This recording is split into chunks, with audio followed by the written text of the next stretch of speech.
గత ప్రభుత్వం రాయలసీమకు చీమంత మేలు కూడా చేయలేదని సీఎం చంద్రబాబు విమర్శించారు.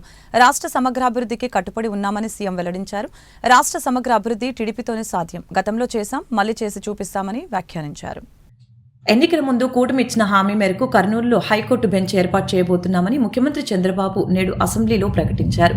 ఇప్పటికే ఈ అంశంపై కేబినెట్ ఆమోదం తెలిపిందని, అసెంబ్లీలో చేసిన తీర్మానాన్ని హైకోర్టు కేంద్ర ప్రభుత్వానికి పంపుతామని అన్నారు. హైకోర్టు బెంచ్ ని కర్నూలులో ఏర్పాటు చేస్తూ అసెంబ్లీలో తీర్మానం చేసిన అనంతరం చంద్రబాబు మాట్లాడారు.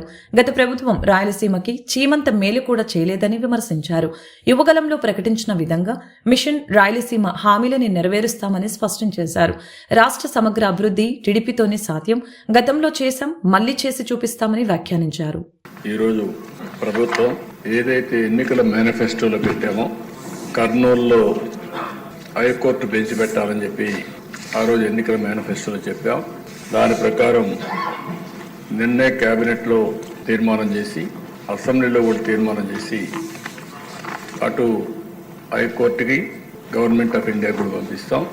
వీలైనంత తొందరలో కర్నూలులో హైకోర్టు బెంచ్ రావడానికి ఈ ప్రభుత్వం అన్ని విధాల ప్రయత్నం చేస్తాం.